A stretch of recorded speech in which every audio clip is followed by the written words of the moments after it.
하겠습니다. 복 있는 사람이 됩시다. 은혜 받읍시다.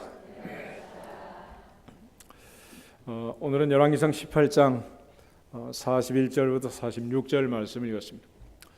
본문은 하나님의 선지자 엘리야가 하나님 앞에 간절히 기도해서 큰 비가 내리는 사건을 기록하고 있습니다. 엘리야 시대의 가장 큰 문제는 가뭄, 기근이 문제였습니다. 성경을 보면 이스라엘 나라의 가장 큰 문제가 또 기근이기도 합니다. 아브라함 때도 기근이 있었죠. 하나님의 부름을 받아 가나안 땅에 도착했을 때 기근이 너무 심해서 애굽으로 내려가다가 또 애굽의 왕궁에 사라 할머니가 들어가는 그런 끔찍한 사건이 또 발생하기도 하고, 이삭 때에는 이 기근으로 인해서 늘 우물을 파다가 또 블레셋과 싸우고 다투는 일이 많았습니다. 야곱 역시 이 많은 흉년을 겪고 또 고통을 받게 됩니다. 애굽 전국에 또 흉년이 와서 그로 인해서 이제 요셉은 애굽의 총리가 되기도 하고, 야곱의 70명의 가족이 애굽으로 이주하게 되는 또 그런 계기가 되기도 하죠. 사사기를 보면 엘리멜렉이라는 사람이 아내 나오미와 두 아들 말론과 기론을 데리고 또 모압 땅으로 이민을 가게 되고, 이민 갔던 그때 당시 이유도 이제 베들레헴에 기근이 있어가지고 너무 흉년이 심하니까 모압 땅으로 이제 이민을 가게 되는 거예요. 그렇지만 가가지고 또 이제 엘리멜렉이 죽고 두 아들이 죽고, 하여튼 정말 끔찍한 그런 상황들이 이제 전개가 되는 거 아니겠습니까? 이 엘리야 때도 역시 마찬가지로 이 기근이 가뭄이 문제였는데 이보다 이제 더 큰 문제가 있었습니다. 왜 가뭄이 오고 기근이 왔는가? 엘리야의 그 두 가지 기도 제목이 야고보서 5장을 보면 첫 번째가 비 오지 않게 해주세요 였고, 또 하나는 이제 오늘 본문에처럼 비 오게 해주세요, 이 두 가지인데 왜 이 땅에 기근이 올 수밖에 없었느냐? 요즘으로 말하면 경제가 완전히 엉망이 된 거죠. 인플레, 디플레 완전히 겹쳐가지고 이제 모든 사람이 초군목피하는 그런 시대가 된 거예요. 이때 당시 이제 왕이 아합이라는 사람이었고 왕비가 이세벨이었는데, 이세벨은 그 시돈의 공주였습니다. 그가 이제 시집을 오면서 가져온 폐물이 바로 우상이야, 우상. 바알과 아세라 우상을 가져왔고, 당시에 이제 아합과 이세벨은 바알 선지 450, 아세라 선지 400, 850명을 국비로 양육하고 필요한 모든 걸 다 제공할 정도로 우상 숭배에 몰입을 했습니다. 이것을 하나님께서 징계하기 위해서 엘리야를 불렀고, 니셉 사람 엘리야를 통해서 하나님께서 가뭄이 오게 하고 또 가뭄을 푸는 그런 이야기입니다. 그래서 오늘 엘리야가 비 오게 해주세요라고 기도하기 전에 먼저 풀었던 문제가 뭐냐면, 갈멜산에서 바알 선지 450, 아세라 400, 850명을 불러가지고 단을 쌓고 하늘에서 불로써 응답하신 신이 진짜다라는 영적 전쟁을 치른 거예요. 그래서 그 전쟁을 통해서 하나님께서 엘리야의 자단에 불로써 응답하고, 그 결과 850명을 모조리 그야말로 처리를 하고, 그리고 나서 지금 이제 비가 오게 되는 것입니다. 그러니까 가뭄이 올 때도 우상의 문제 때문에 가뭄이 왔고, 또 비가 올 때도 역시 우상의 문제를 처리한 후에 지금 이제 비를 달라고 기도하는 그런 상황. 겉으로 볼 때는 지금 가뭄이, 기근이, 흉년이 문제지만 사실 더 근원적인 문제는 영적인 부분에 있다. 오늘 우리가 살면서도 역시 마찬가지. 우리의 인생에 때로는 여러 가지 이제 문제들이 있죠.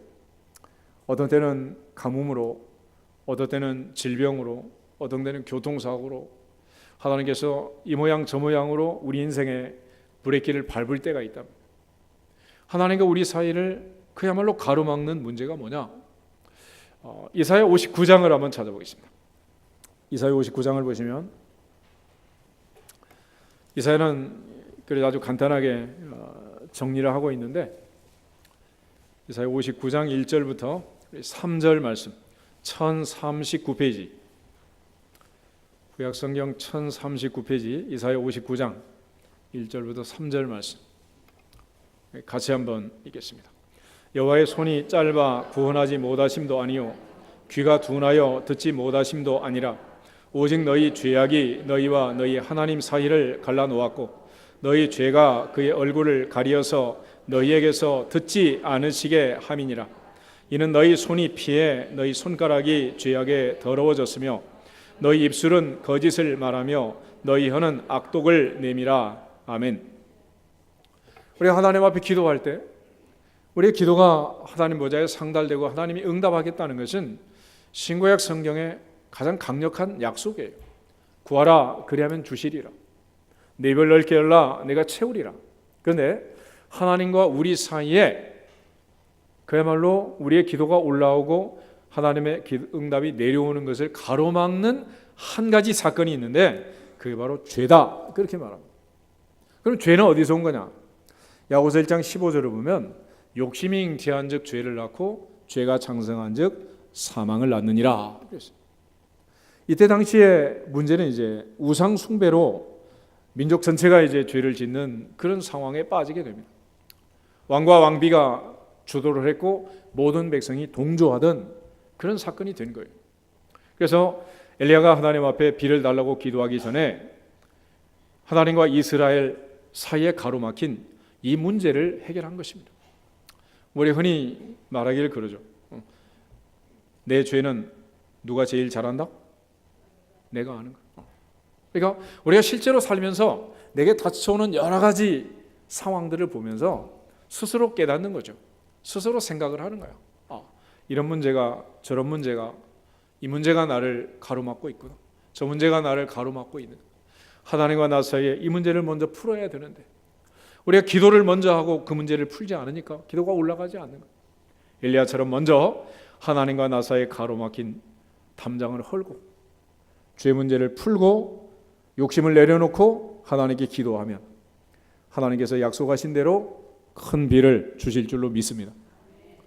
엘리야가 하나님 앞에 기도할 때 그가 했던 이 과정을 보면 오늘 우리 인생에 언제 어느 때 어떤 문제가 있든지 풀어야 할 순서가 뭐고 어디서부터 풀려야 할 것인가를 깨닫게 됩니다.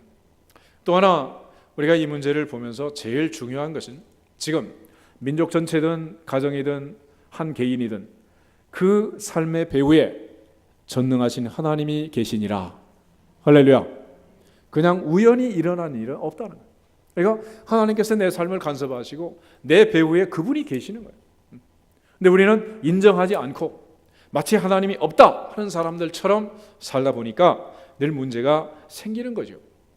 그런 차원에서 디셉 사람 엘리야를 하나님이 불러서 그에게 그리 시냇가에서 까마귀가 가져다주는 떡과 고기를 먹고 시냇물이 마르자 사르밧 과부 집에 가서 또 3년 6개월 가뭄을 견디게 하고 그리고 드디어 이제 하나님이 약속한 때가 되자 하나님께서 그를 전면에 내세우고 바알 선지자 450, 아세라 선지자 400, 850명과 아합과 이세벨 앞에 그를 세우게 되는 것입니다. 18장 1절을 한번 찾아보겠습니다. 18장 1절을 보시면 많은 날이 지나고 제3년에 여호와의 말씀이 엘리야에게 임하여 이르시되 너는 가서 아합에게 보이라 내가 비를 지면에 내리리라. 할렐루야. 하나님께서 분명히 이제 약속을 하는 거예요. 내가 비를 다시 주겠다. 그런데 엘리야가 먼저 기도했던 것은 야고보서 5장을 보면 비 오지 않게 해달라고 간절히 기도를 했습니다. 그리고 그 흉년에 그 가뭄에 민족 전체가 이제 깨닫는 거예요. 이 문제를 어떻게 해야 풀 수 있느냐. 아합과 이세벨은 엘리야만 잡아 죽이면 된다. 그래서 엘리야를 죽이려고 애를 썼어요. 그러나 그거 가지고 풀리는 거 아니죠. 결국 비가 오지 않는 것도 비가 오는 것도 하나님의 손에 달린 문제 아니겠어요? 그래서 엘리야는 하나님 앞에 나갔고 하나님께 기도했고 그리고 하나님의 전능하심을 체험하고 있는 거예요. 이삭 때는 블레셋과 늘 싸우면서 이제 우물 파는 일을 하죠. 그래서 하늘에서 비가 내리든지 땅에 우물을 파든지 그렇지만 우물 파는 것도 창세기 25장에 26장의 내용을 보면 이삭은 우물을 파면 계속 샘이 터지지만 블레셋 사람은 아무리 파도 샘이 터지지가 않는 거예요. 예를 들어 요즘 사업하는 사람들 아이템이 있잖아요. 어떤 아이템이 잘 된다, 어떤 때는 어떤 게 잘 된다, 어떤 게 안 된다, 이런 게 있단 말이에요. 그렇지만 아무리 잘 되는 아이템을 가지고 장사를 해도 하나님이 복을 주지 아니하면 잘 될 수가 없는 거예요. 또 아무리 안 되는 아이템을 가지고 한다고 해도 또 하나님께서 복을 주시면 가뭄에도 흉년에도 이삭이 농사를 지어 100배로 수확을 얻은 것처럼 또 잘 되는 수도 있는 것입니다. 결국은 누구 손에 달렸다? 하나님 손에 달린 거예요. 비가 오든지 안 오든지, 샘을 파서 물이 나오든지 안 나오든지, 이건 하나님 손에 달린 거예요. 그런데 이거를 철저하게 믿어야 되는데 믿지 못하는 거죠. 거기에 지금 심각한 문제가 있는 것입니다. 그래서 엘리야는 하나님께서 엘리야에게 말할 때 지금 가서 바알 선지 450, 아세라 선지 850명 이들을 모조리 죽여라, 그런 명령을 내린 게 아니에요. 그래서 다시 비를 주겠다라고 말했습니다. 그럼 비가 오게 하기 위해서 뭔부터 해야 되느냐? 기근의 문제를 해결하기 위해서 그보다 선행적인 우상 숭배의 문제를 해결해야 돼요. 우상 숭배. 그래서 골로새서에 가면 탐심은 곧 우상 숭배라 그랬어요. 욕심은 우상 숭배. 결국 욕심이 잉태하면 죄를 낳고 죄가 장성하면 사망을 낳는 거죠. 야고보는 사랑하는 내 형제들아 속지 말아라. 온갖 좋은 은사와 선물은 위로부터 빛들의 아버지께로부터 내려온다라고 말했습니다. 욕심부려 취하는 그 인생을 살다 보니 죄를 짓게 되고 그것들이 하나님과 우리 사이를 가로막아서 늘 만사불통하게 되었대. 엘리야는 지금 이 땅에 비가 오지 않고 민족 전체가 기근과 가뭄과 흉년으로 고생하는 원인은 우상 숭배에 있다는 것을 알았습니다. 그래서 우상을 섬기는 제사장들을 갈멜산으로 부르고 그들 모두를 정리하고 그리고 나서 하나님께 지금 엎드려 기도를 하고 있는 거예요. 그래서 41절 다시 보시면 엘리야가 아합에게 이르되 올라가서 먹고 마시소서 큰 빗소리가 있나이다 라고 말했습니다. 지금 3년 6개월 가뭄으로 메마른다. 하늘은 쨍쨍 모래알은 반짝. 오늘도 뜨겁기만 한데 무슨 큰 비가 오겠냐 말이에요. 그런데 엘리야는 어떻게 해서 이렇게 큰 비의 소리를 들었느냐? 열왕기상 18장 1절에서 많은 날이 지내고 제3년이 되어서 하나님 약속하신 기한이 되자 내가 비를 지면에 내리겠다라고 말씀하신 그 약속의 말씀을 믿고 하나님 앞에 기도를 시작하는 것입니다. 그러므로 하나님께 기도하는 사람들은 눈에 보이는 현실의 지푸라기를 잡고 기도하는 게 아니라 믿음은 바라는 것들의 실상이요 보지 못하는 것들의 증거다. 내 눈에 보이는 게 없고 귀에 들리는 게 없고 손에 잡히는 게 없어도 약속의 말씀을 붙잡고 기도할지어다. 말씀을 붙들고 기도하는 거예요. 하나님께서 큰 비를 주겠다고 약속했고 이사야는 큰 빗소리를 듣고 기도를 하는 것입니다. 그러니까 다시 말하면 될지 안 될지도 모르는 기도를 하는 게 아니고 분명히 비가 올 것을 확신하면서 기도를 하는 거예요. 할렐루야. 많은 사람들이 응답받고 못 받고 무슨 차이가 있느냐? 응답되지 않은 그런 상황 속에서 대부분의 사람들이 고백하는 내용을 들어보면 안 될 줄 알았대요. 그럼 왜 기도를 해? 괜히 바리새인처럼 뭐 폼 재느라고 그런 기도는 하나가 안 해요. 그래서 너희가 무엇이든지 믿고 구한 것은 받은 줄로 믿으라. 받을 줄이 아니야. 받은 줄로 믿으라. 그러면 너에게 그대로 되리라. 병을 위해서 기도할 때도 나은 줄로 믿고 기도하는 거지 나을 줄로 믿고 기도하는 게 아니에요. 차차 고쳐주겠지요. 그거는 누구든지 할 수 있는 말이에요. 이미 나은 줄로 믿습니다. 할렐루야. 그래서 믿음이 필요한 거예요. 엘리야는 지금 하나님 앞에 그 기도를 드리고 있습니다. 그래서 야고보는 오직 믿음으로 구하고 조금도 의심하지 말라. 의심하는 사람은 마치 바람에 밀려 요동하는 바닷물결 같으니 이런 사람은 아무것도 주께 없기를 생각하지 말아라. 두 마음을 품어 모든 일에 정함이 없다 그랬습니다. 두 마음이 뭐겠습니까? 한 마음은 하나님 응답 주실 거야. 한쪽은 에이, 설마 응답이 되겠어? 왔다 갔다 계속 저울질을 하는 거야. 그런 사람은 아무것도 주께 얻기를 생각하지 말라는 거예요. 무화과나무가 말랐을 때 예수님 베드로에게 한 말이 있습니다. 너도 열매 없는 무화과 나무처럼 되지 말고 열매 맺는 무화과 나무가 되라. 그렇게 말한 게 아니고 하나님을 믿으라 그랬어요. 누구를 믿으라? 하나님을 믿으라. 믿음의 대상은 오직 한 분, 하나님을 믿는 것입니다. 우리 신앙 고백할 때 그러잖아요. 전능하사 천지를 만드신 하나님 아버지를 누가 믿습니다? 내가 믿습니다. 나는 믿습니다. 전능하사 천지를 만드신 하나님 아버지를. 무화과나무를 믿는 것도 아니고 큰 비가 내릴 것을 믿는 것도 아니에요. 약속하신 그 하나님이 응답하실 것을 믿고 약속하신 그 하나님, 큰 비를 주실 전능하신 하나님 아버지를 믿습니다. 그게 약속이에요. 에스겔 36장을 보면 하나님께서 선지자 에스겔에게 말합니다. 바벨론 포로 중에 있는 이스라엘 백성들에게 예루살렘을 재건하겠다. 성전을 재건하겠다. 다시 예루살렘 성을 재건하고 재건축해서 폐허가 된 그 땅을 내가 새롭게 하겠다. 그런 약속을 합니다. 그런데 36장 37절을 가면 나 주 여호와가 말하노라. 그래도 이스라엘 족속이 이와 같이 자기들에게 이루어 주기를 구하여야 할지라. 아무리 하나님이 약속했어도 그렇게 해달라고 뭐 해야 한다? 기도해야 된다는 거예요.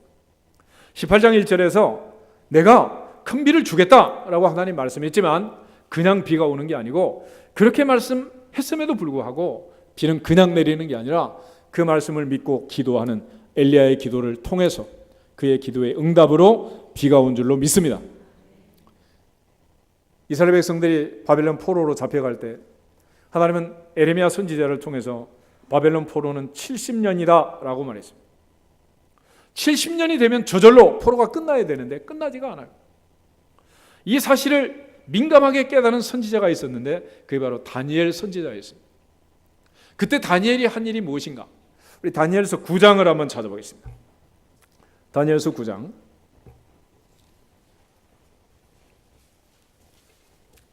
1248페이지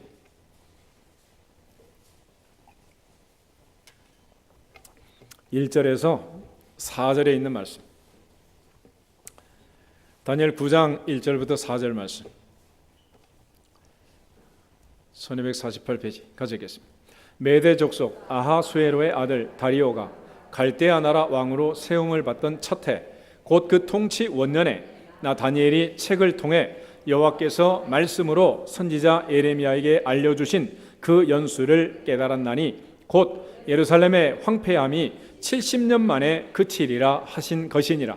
내가 금식하며 베옷을 입고 죄를 덮어쓰고 주 하나님께 기도하며 간구하기를 결심하고 내 하나님 여호와께 기도하며 자복하여 이르기를 크시고 두려워할 주 하나님 주를 사랑하고 주의 계명을 지키는 자를 위하여 언약을 지키시고 그에게 인자를 베푸시는 이시여. 아멘.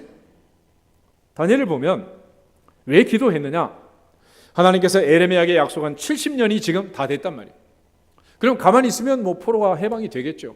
그렇게 생각하지 않고 이 연수가 된 걸 깨닫고 금식하고 베옷을 입고 죄를 덮어쓰고 하나님 앞에 간구하기를 결심하고 거기서 끝난 게 아니라 드디어 하나님 앞에 기도할 때 자복하면서 기도했다.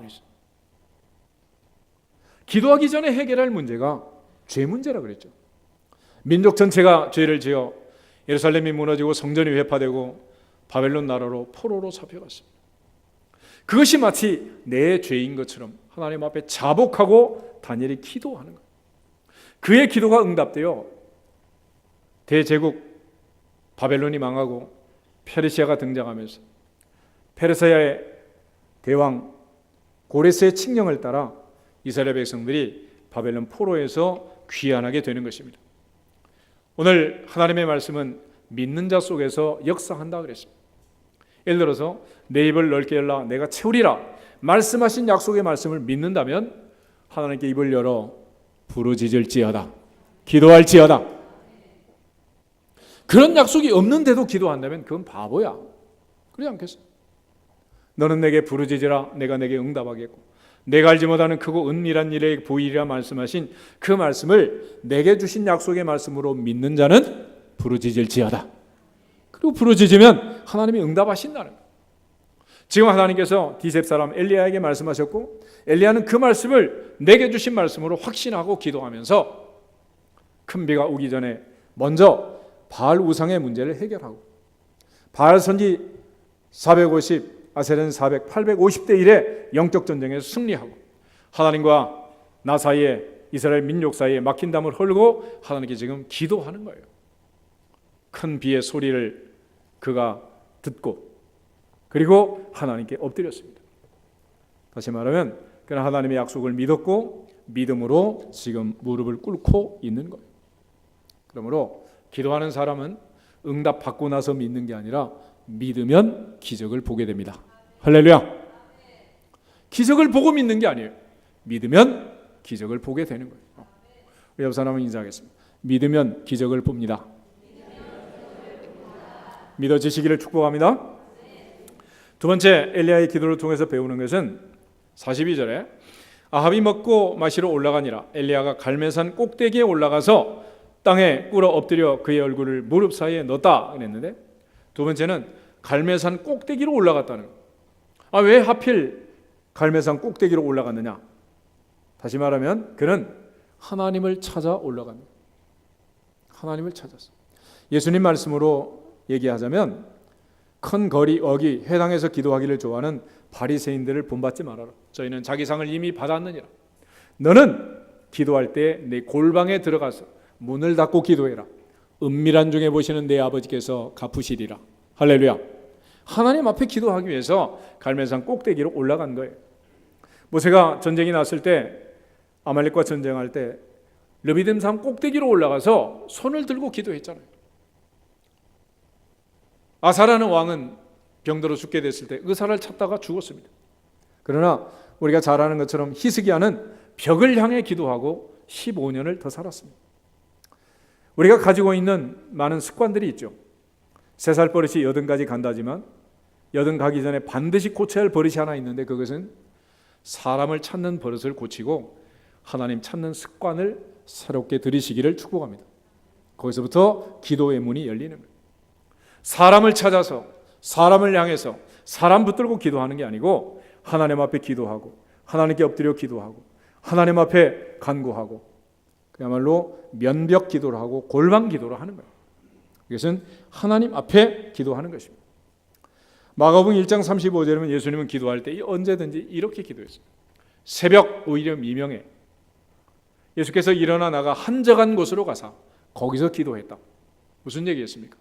예수께서는 사람 앞에 기도하지 않았고 아무도 보지 않는 한적한 곳에서 아버지 앞에 기도했습니다. 예수께서 우리에게 가르쳐준 주기도문의 첫 마디는 이거예요. 너희는 이렇게 기도하라. 하늘에 계신 우리 아버지요. 기도에 있어서 제일 중요한 것은 뭐냐? 아버지 앞에 기도하는 것입니다. 기도의 대상이 중요하다는 거예요. 바리새인처럼 많은 사람 앞에, 보는 사람 앞에 기도하는 게 아니라 은밀한 중에 보시는 아버지 앞에 그는 간절히 기도한 겁니다. 그래서 엘리야는 갈멜산 꼭대기로 올라간 거예요.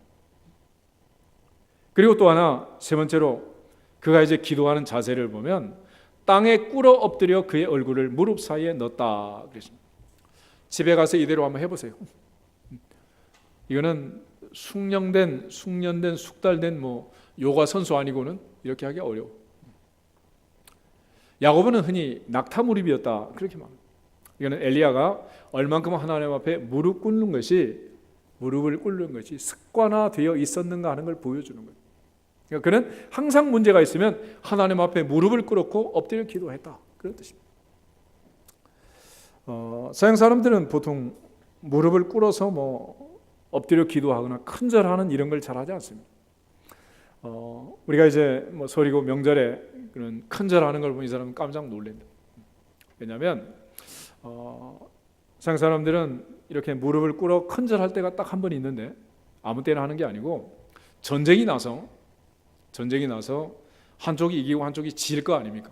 그러면 패배한 왕이 승리한 왕 앞에 무릎을 꿇어 엎드려 절을 하는 거예요. 이건 무슨 뜻이냐? 내 목을 당신 앞에 내놓습니다. 내 생명은 당신께 달렸습니다. 그런 뜻입니다. 그러니까 아무 앞에나 무릎을 꿇는 게 아니죠. 아무 앞에나 고개를 숙이는 게 아니란 말이에요. 그런데 그 누구 앞에 고개를 숙이지 않고 무릎을 꿇지 않는 사람도 오직 한 분, 전능하사 천지를 만드신 하나님 앞에 무릎을 꿇을지어다. 아버지 하나님 앞에 무릎을 꿇을지어다. 이게 이제 엘리야를 통해서 배우는 거예요. 그러니까 전능하신 하나님, 그분의 손에 내 운명이 달려있다 라는 것을 기억하고 하나님 앞에 모든 것을 맡기고 간절히 기도하는 것입니다. 그래서 성경은 너희 염려를 다 주께 맡겨버리라 그러죠. 맡겨버리라. 그래서 무릎 꿇고 기도하는 거예요. 아니면 모세가 이제 하나님께 기도할 때 두 손 높이 들어 기도하죠. 두 손 들어서. 두 손 들어서. 요즘 미국에 뭐 총기 사고가 참 많은데 총으로 쏘기 전에 먼저 하는 말이 있잖아. 뭐야? 손 들어. 왜 그래? 손 들어. 왜 그렇습니까? 항복하는 거예요. 항복. 그러니까 기도는 뭐 하는 거냐? 하나님 앞에 항복하는 것입니다. 그러니까 내가 조금이라도 힘이 있는 사람은 항복해요, 안 해요? 항복 안 하지. 조금이라도 돈이 있고 조금이라도 권력이 있고 힘이 있고 뭐 건강이 있으면 절대 하나님 앞에 무릎 꿇어 기도하지 않아. 그러니까 병이 들어도 중병이 들어서 아무도 할 수 없다. 그러면 그때는 이제 두 손 드는 거죠. 사업을 하고 어려움이 와도 웬만큼 어려우면 은행 찾아다니고 사람 찾아다니고 사채업자 찾아다니지 하나님 앞에 무릎 꿇지 않아요. 그러나 하나님의 사람들이 해야 할 것은 하나님 앞에 무릎을 꿇는 훈련, 그 습관이 필요합니다. 하루라도 빨리 무릎을 꿇으면 하루라도 빨리 영적 전쟁은 끝날 줄로 믿습니다. 그래서 하나님께서 요엘 선지자를 통해서 주신 말씀을 보면 너희는 이제라도 금식하며 울며 애통하고 마음을 다하여 내게로 돌아오라. 너희는 옷을 찢지 말고 마음을 찢고 너희의 하나님 여호와께로 돌아올지어다. 은혜롭고 자비롭고 노하기를 더디하시는 인애가 크시사 뜻을 돌이켜 재앙을 내리지 않는 그 하나님께 돌아오면 하나님이 살려주실 거라는 거예요. 오늘 하나님의 보좌 앞에 엘리야가 엎드려 기도하는 것처럼 우리 모두 하나님 앞에 엎드려 기도하는, 오직 그분의 손에 내 생사화복이 달려있음을 알고 하나님께 맡겨버리는 은혜가 임하기를 주의 이름으로 축복합니다. 우리가 흔히 여호수아부터 사사기록기, 사무엘상하, 열왕기상하, 역대상하, 에스라, 느헤미야, 에스더 이 부분을 역사서라고 합니다. 구약 성경의 역사서에서 가장 중요한 명제가 하나 있어요. 그거는 뭐냐? 역사의 주인은 하나님이시다.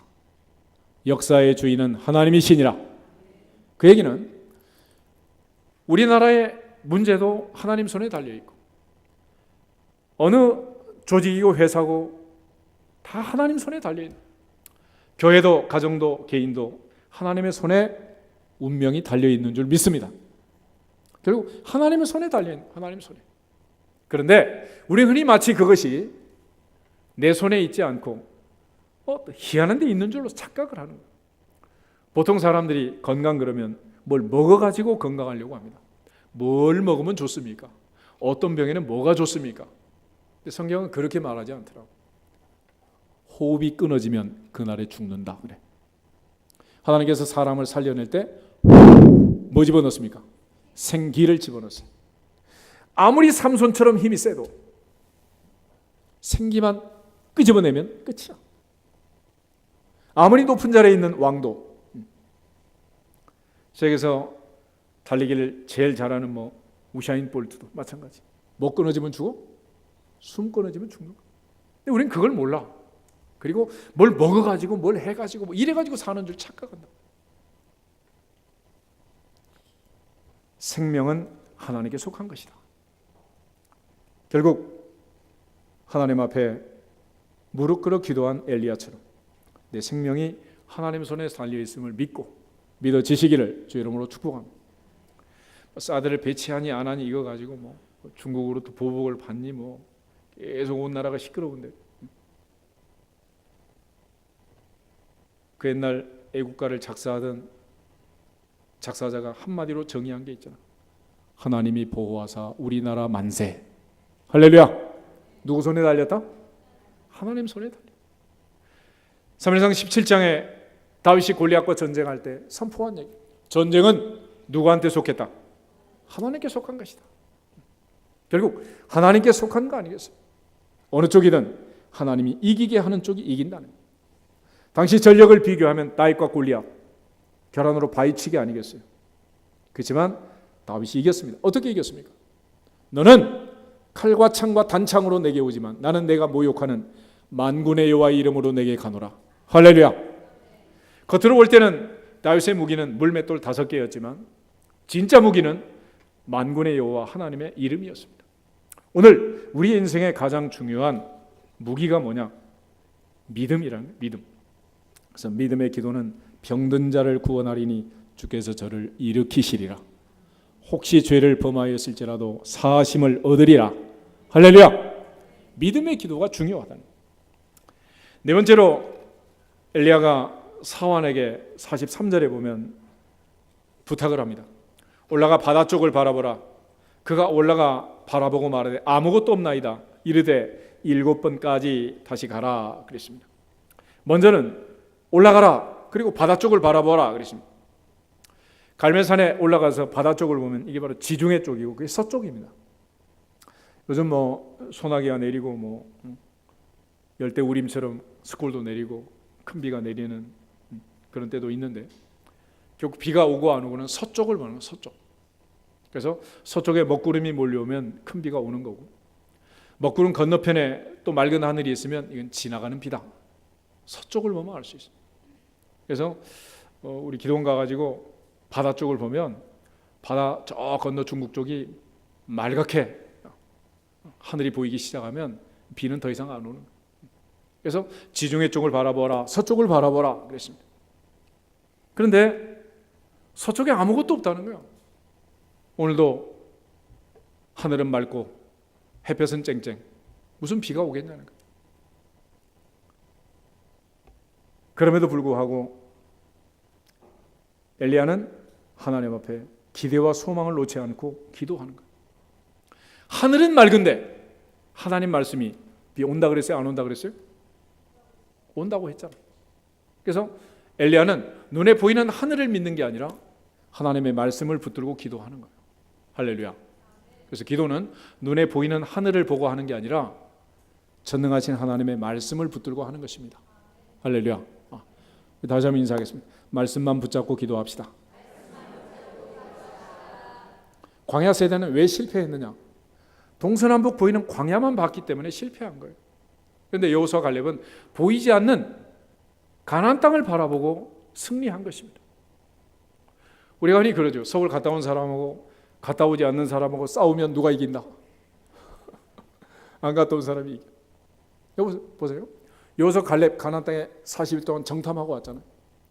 갔다 오지도 않은 60만하고 싸웠어. 누가 이겼습니까? 갔다 오지 않은 애들이 이긴 거예요. 광야에서 다 엎드려 죽은 거지 뭐. 어떡하겠어.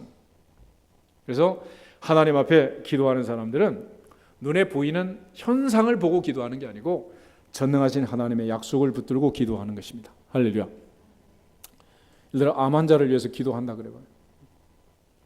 목사님이 의사도 아닌데 암 환자를 어떻게 고치겠어요? 암 환자를 보고 암이 말기라는데 기도하면 그게 낫겠어요? 기도할 때는 항상 전능자를 바라볼지어다. 약속의 말씀만 믿을지어다. 그거 붙들고 기도하는 거예요. 환자를 보고 하는 게 아니에요. 전능하신 하나님의 약속, 그 능력을 믿고 하는 거지. 엘리야의 기도가 지금 그렇습니다. 3년 6개월 동안 하루도 비가 오지 않았습니다. 구름 한 점 없이 맑은 날만 계속됐어요. 그날도 여전히 마찬가지 날씨가 계속되고 있습니다. 그런데 엘리야는 갈멜산 꼭대기에 올라가서 기도를 시작합니다. 왜 합니까? 약속의 말씀이, 전능자의 말씀이 내가 큰 비를 주겠다 약속했기 때문에 그거 붙들고 기도하는 줄로 믿습니다. 오늘 우리의 기도가 실패하는 것은 늘 그것 때문에 그러는. 사도행전 12장을 보면 이런 재밌는 이야기가 있어요. 베드로가 옥에 갇혔습니다. 당시에 안전뱅이를 고친 그 사건 때문에 베드로가 옥에 갇혔고 사내들인 공회가 사도들을 핍박이 시작했습니다. 그래서 헤롯 왕이 요한의 형제 야고보를 죽이고 베드로마저 이제 옥에 가뒀습니다. 그런데 베드로가 옥에 갇히자 교회는 그를 위하여 간절히 하나님께 빌더라 그랬어요. 그날 밤 무슨 일이 벌어졌느냐? 하나님께서 천사를 감옥에 보내가지고 잠자는 베드로를 깨워서 끄집어냈습니다. 그리고 당시 함께 모여 기도하던 마가 요한의 어머니 마리아의 집 앞에 도착했어요. 그리고 대문을 두드렸습니다. 이를 보던 로데가 튀어나왔어요. 베드로가 나다 그러니까 로데가 놀래가지고 문 열어주지 못하고 안으로 들어가가지고 사도 베드로가 왔습니다. 그러니까 기도하던 모든 사람들이 이 게지바에게 하는 말이 너 미쳤니? 그랬어요. 그래도 왔는데요. 그러니까 그러면 그게 천사겠지. 그래서 우리의 기도가 늘 이 모양이라고. 간절히 기도하는 것 같은데 막상 응답을 주시면 안 믿어요. 못 믿어요. 그냥 안 믿어지는 거예요. 그래서 간절히 기도하는 와이프보다 교회도 안 다니는 남편의 믿음이 더 좋은 거예요. 남편은 믿잖아, 그지? 마누라 기도하면 내 사업 잘 된다, 믿잖아. 근데 정작 기도하는 마누라는 아무것도 안 믿는 거야. 오늘도 하늘만 맑고 햇볕은 쨍쨍 모래알은 반짝, 무슨 일이 있겠냐고 안 믿는 거죠. 하나님 앞에 기도하는 사람들, 하늘이 맑아도 비올 조짐이 보이지 않아도 전혀 비가 올 것 같지 않아도 약속의 말씀을 붙들고 기도할지어다. 그럼 비가 내린다. 그리고 5번째 엘리야가 한 말이 있습니다. 몇 번까지 다시 가라? 7번까지 다시 가라. 7번까지. 이거는 기다림의 법칙인데 기도는 어떻게 하는 거예요? 첫째는 약속의 말씀을 붙들고 기대하면서 기도하는 것이고, 두 번째는 하나님이 응답 주실 때까지 기다리면서 기도하는 거예요. 그래서 기도는 기대하면서 기다리면서 기도하는 것입니다. 할렐루야. 우리 옆 사람 한번 인사하겠습니다. 기대하면서 기다리면서 기도합시다. 아멘. 다시 한번 조금만 더 기다립시다. 결국은 왜 문제를 그르치냐? 그 조금을 못 기다려가지고 3년도 기다리고 24시간도 기다리고 1시간도 기다렸는데 마지막 5분을 기다리지 못해가지고 그래서 문제가 흐트러지는 거예요. 그래서 기도라는 것은 항상 기대하면서 기다리면서 기도하는 것입니다. 창세기 25장에 보면 이삭이 40의 장가를 갑니다. 그리고 환갑이 되어서 에서와 야곱 또 쌍둥이를 낳았어요. 그런데 성경을 보면 40에 이삭이 장가 들었는데 리브가를 데려왔는데 보니까 리브가가 불임녀야. 애를 못 낳는 거예요. 요즘처럼 뭐 산부인과가 있는 것도 아니고 뭐 체외 수정을 하거나 뭐 시험관하기를 할 수 있는 것도 아니잖아요. 무슨 방법이 있겠어요? 그런데 놀랍게 이삭은 하나님 앞에 기도합니다. 그리고 마침내 쌍둥이를 낳았는데 그때가 60세였다 그래요. 자, 마치 20년을 기도를 해요. 20년. 왜 하나님께서는 이렇게 금방 주지 않고 기다리게 하느냐? 이유는 그렇게 해서 하나님이 증명하고 싶은 것은 딱 한 가지.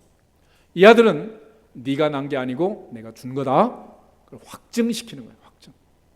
그래서 인간의 가능성이 사라지면 그때 하나님이 역사하십니다.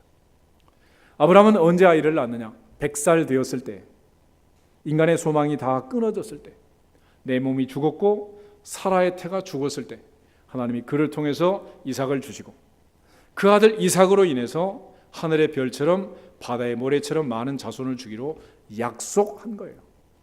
이삭은 그 약속을 붙들고 하나님께 기도했고 마침내 드디어 20년 만에 쌍둥이를 낳게 된 줄로 믿습니다. 그렇게 해서 아이를 낳은 거예요. 오늘 엘리야가 기도하는 것도 마찬가지. 하나님 비를 준다고 했는데 여전히 무릎 꿇어 기도해도 아무 징조가 없어요. 사인이 없습니다. 그때 엘리야는 사환을 통해서 바다 쪽을 바라보라 얘기했고 한 번, 두 번이 아니라 7번까지 다시 가라. 7이라는 숫자는 유대인의 수로 하면 완전수입니다. 다시 말하면 언제까지 가라는 거예요? 비 올 때까지. 비 올 때까지. 흔히 인디안이 기도할 때 가뭄에 비를 달라고 기도하는 인디안들은 그 기도는 절대로 실패한 법이 없대요. 왜 그러냐? 인디안들은 비 올 때까지 기도하기 때문에. 할렐루야. 기도 언제까지 해야 돼? 비 올 때까지. 아멘? 1년이 지나 10년이 지나 20년이 지나도 비 올 때까지. 그래서 어떤 기도는 단번에 끝나는 기도도 있지만 때로는 길게 가는 기도가 있어요. 그래서 하나님이 우리에게 응답하시는 응답의 종류는 크게 4가지로 나눌 수가 있는데, 첫째는 예스. 물에 빠져가는 베드로, 주여 나를 구원하소서. 주께서 즉시 잡아서 끄집어냈습니다. 이렇게 즉각적으로 하나님께서 응답할 때도 있어요. 즉각적으로. 내가 원하는 깨끗함을 받아라. 그래서 나병 환자가 즉시 깨끗하게 되는 수도 있어요. 10명의 나병 환자를 고칠 때는 그들이 가다가 또 깨끗함을 받죠. 갈릴리 가나에서 가버나움에 있는 왕의 신하의 아들을 고칠 때 원격 치료도 하십니다. 저는 하나님께서 놀라운 은혜를 주셔가지고 예스라고 즉각적으로 응답될 때가 있어요. 그렇지만 또 하나는 안 돼라고 거절할 때가 있어요. 거절. 고린도서 12장을 보면 사도 바울이 하나님께 기도할 때 몸에 가시가 생겼습니다.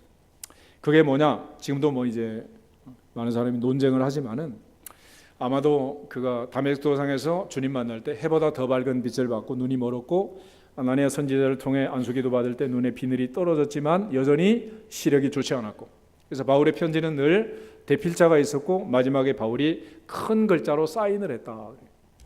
그래서 아마 눈과 관련된 질병이 아니겠느냐 그렇게 생각을 하기도 하지만은 뭔지는 잘 알 수 없어요.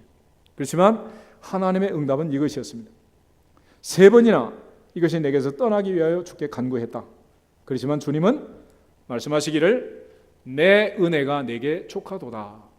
내 은혜가 내게 족하도다. 이는 내 능력이 약한 데서 온전하여짐이라 그랬다는 거예요. 다시 말하면 바울이 약하기 때문에 늘 힘이 없고 어렵고 불편하기 때문에 하나님께 기도의 줄을 놓지 않고 계속 기도하는 거예요. 시편 기자의 고백으로 얘기하면 고난 당하는 것이 내게 뭐다? 유익이다. 그러니까 집안에 우환이 없어야 되겠지만은 그것 때문에 기도할 수 있고 온 집안이 하나님을 찾을 수 있었다면 그게 바로 은혜라는 거예요. 경제적으로 물질적으로 어려운 일은 없어야 되겠지만은 그러나 그것 때문에 하나님께 더욱 매달리고 새벽 기도할 수 있었다면 그것이 바로 하나님의 은혜라는 거죠. 우리가 생각할 때 꼭 뭐 나쁜 건 아니에요. 그래서 하나님께서 때로는 노라고 응답하시고 그 은혜가 지속되도록 하시는 거예요.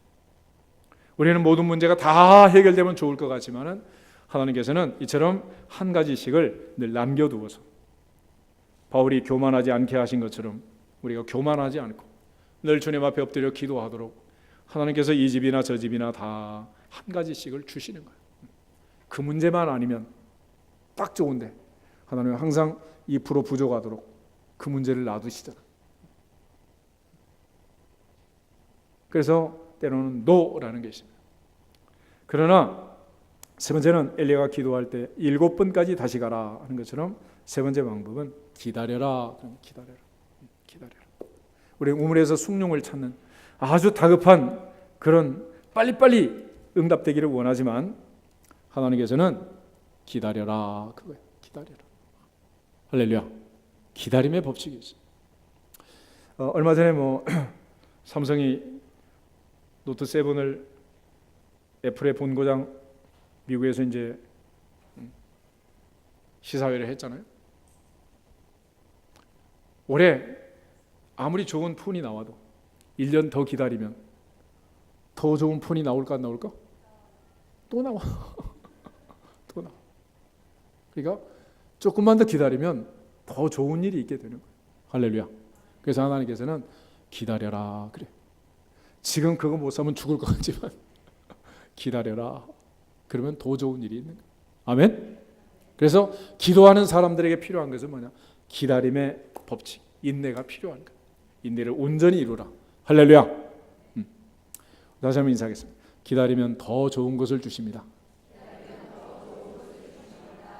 할렐루야.